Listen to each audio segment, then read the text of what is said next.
Hello friends, आज की video में जो है हम आपको सीटेट जुलाई 2023 के लिए मैथ्स पेपर 2 में जो है हम एक नए टॉपिक पर डिस्कस करेंगे कि संख्याओं को मानक रूप में व्यक्त करना। हम संख्याओं को जो है मानक रूप में कैसे व्यक्त करते हैं, तो इससे जो है आपके एग्जाम में जो है क्वेश्चन पूछे गए हैं। मानक रूप को हम इंग्लिश में बोलते हैं स्टैंडर्ड फॉर्म। अगर कोई भी संख्या दी गई है, अगर उसको स्टैंडर्ड फॉर्म में जो है आपको बदलना हो तो कैसे व्यक्त करते हैं, तो आज की वीडियो में हम डिस्कस करेंगे।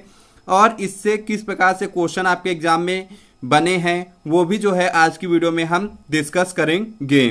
तो देखिए, किसी भी संख्या को 1.0 और 10.0 के बीच की एक दशमलव संख्या जिसमें 1.0 सम्मिलित है और 10 की किसी घात के गुणनफल के रूप में व्यक्त किया जा सकता है।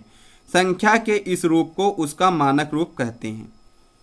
तो यहाँ पे अगर इसको हम समझें कि ये क्या दिया गया है, तो देखिए, यदि किसी संख्या को अगर हम 1.0 और 10.0 की बीच की एक दशमलव संख्या के रूप में लिखें और मल्टीप्लिकेशन में जो है वो 10 की घात के रूप में अगर उसको व्यक्त करें, तो वही संख्या का क्या कहलाता है? मानक रूप कहलाता है।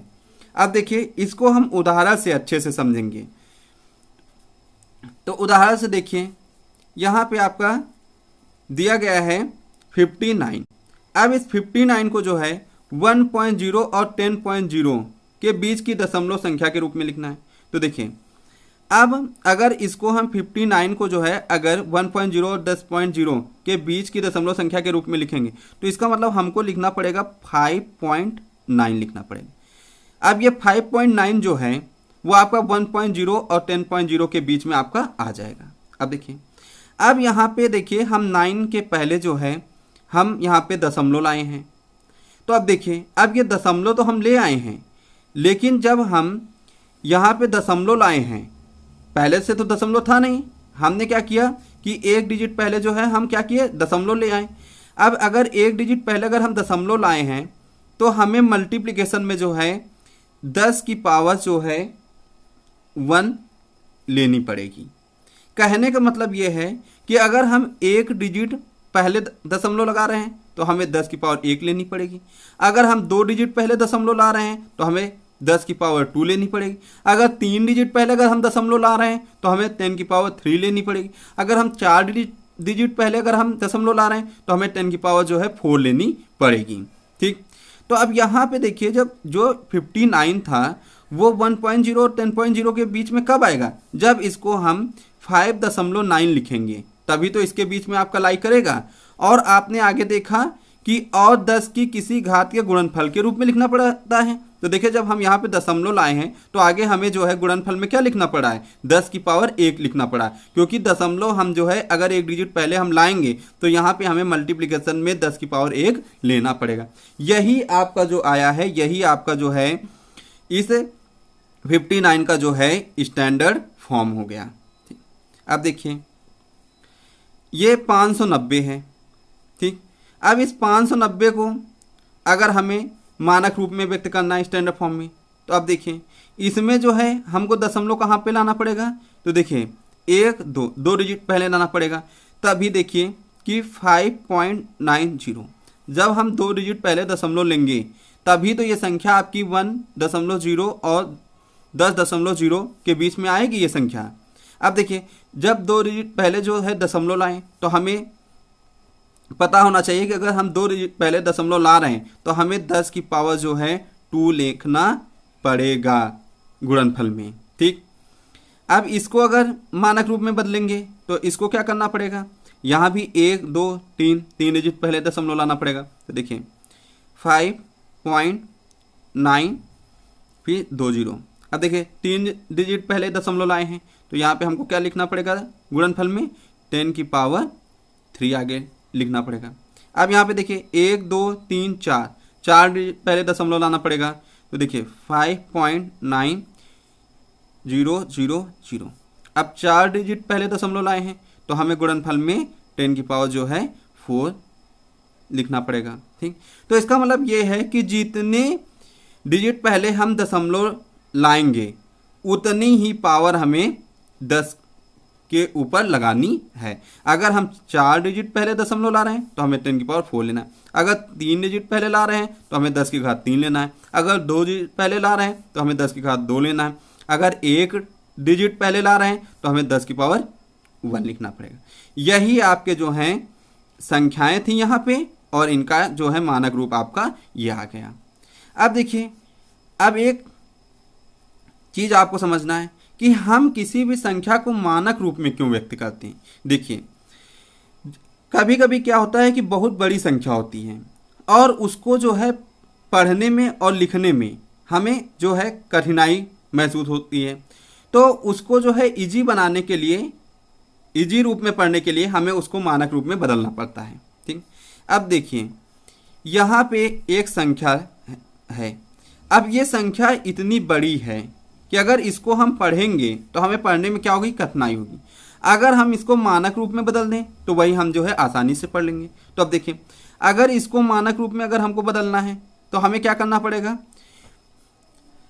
1.0 और 10.0 के बीच में इसको लाना पड़ेगा। तो देखिए, अब 1.0 और 10.0 के बीच में लाने के लिए हम है दशमलव इस संख्या में कितने डिजिट पहले लाना पड़ेगा। तो देखिए 1 2 3 4 5 6 7 8 9 10।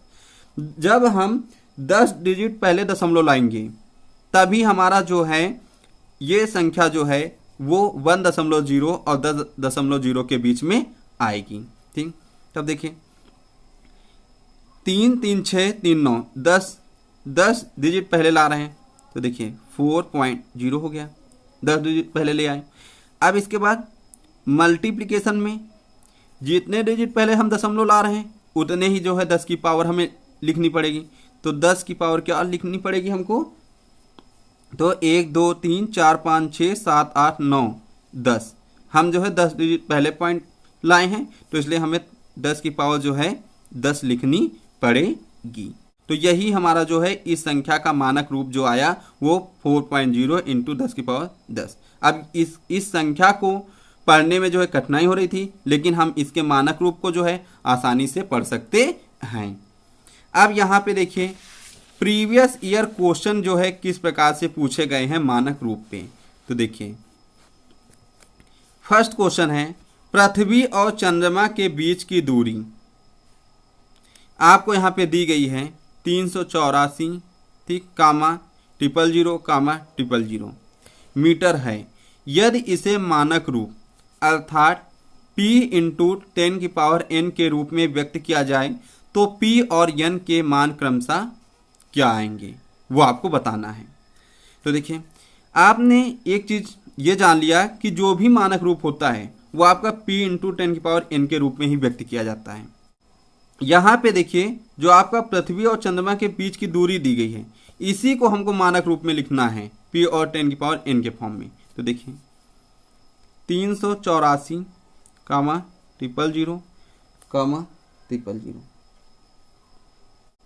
अब इसको हमको बनाना किस फॉर्म में है, p इंटू 10 की पावर n के फॉर्म में, p इंटू 10 की पावर n फॉर्म में।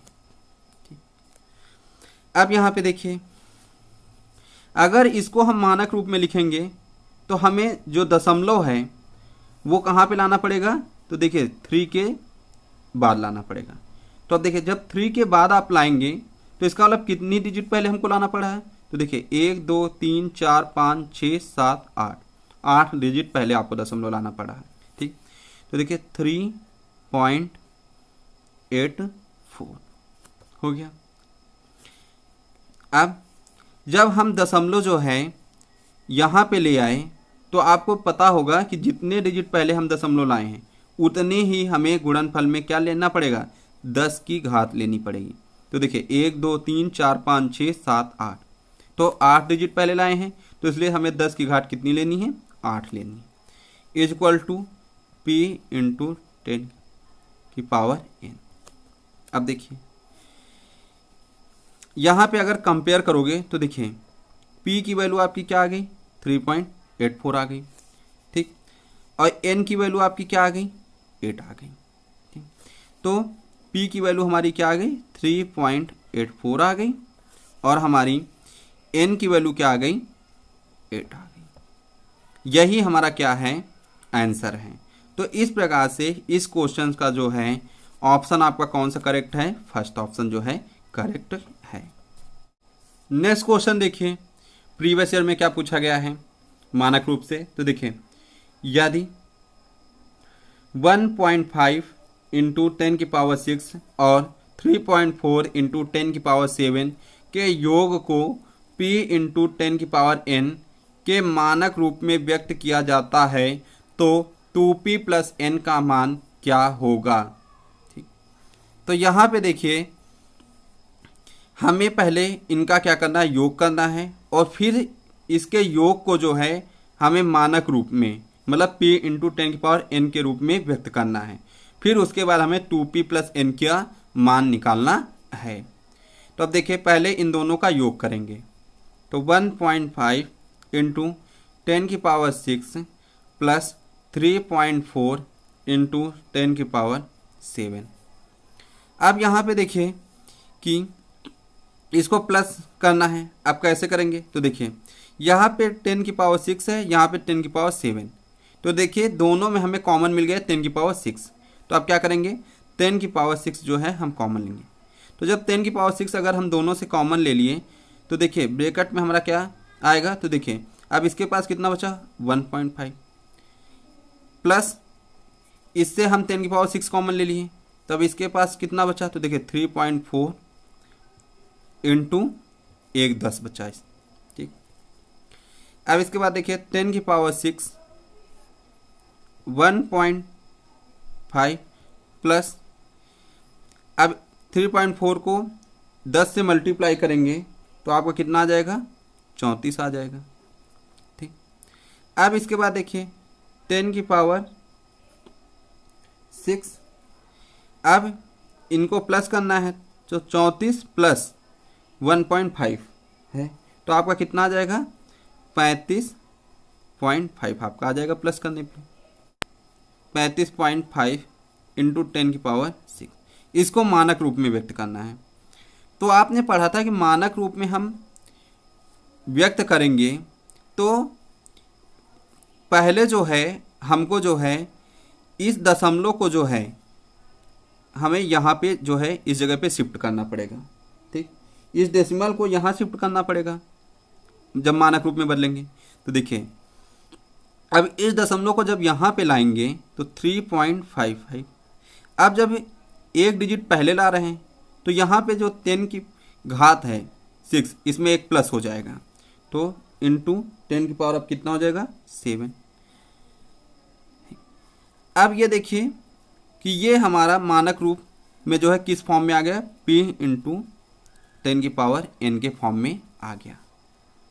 अब यहाँ से देखें तो p की वैल्यू हमारी क्या आ गई, 3.55 आ गई, और n की वैल्यू हमारी क्या आ गई, 7 आ गई। तो p की वैल्यू हमारी क्या आ गई, 3.55 आ गई, और n की वैल्यू हमारी क्या आ गई, 7 आ गई। हमें जो है क्वेश्चन में निकालना क्या था, 2p + n का मान निकालना था, 2p + n का मान। तो देखिए 2p + n का मान निकालना था। तो 2p की वैल्यू क्या है, 3.55 प्लस n की वैल्यू क्या आई, 7। अब देखिए 2 से इसको मल्टीप्लाई करना है। तो देखिए 2 5 जा 10 के 0, अभी आपका जो है 1 बचा। 2 5 जा 10 और 10 1 कितना हो गया, 11, 11 के 1 1 अभी बचा। अब इसके बाद देखिए पॉइंट लगा तो पॉइंट लगा दी, 2 3 जा 6, 1 आपका कितना हो गया, 7। तो आप मल्टीप्लिकेशन जब किए तो कितना आ गया, 7.10 आ गया प्लस 7। अब देखिए अब 7.10 प्लस 7 करेंगे तो आपका कितना आ जाएगा, देखिए 7 7 14.10 आपका आ गया। तो आप देखिए कि यही हमारा जो है इसका आंसर है। तो यहाँ पे जो है 14 जो है 10 आ रहा है, और आपका ऑप्शन में यहाँ पे देखिए 14.1 दिया गया है। ठीक, तो आपका जो है डी ऑप्शन इसका क्या है, करेक्ट है। तो अगर वीडियो अच्छी लगी तो लाइक कर दीजिए, दोस्तों के साथ शेयर कर दीजिए, चैनल पे नए हो तो चैनल को सब्सक्राइब कर लीजिएगा। Thanks for watching, love you all, जय हिंद।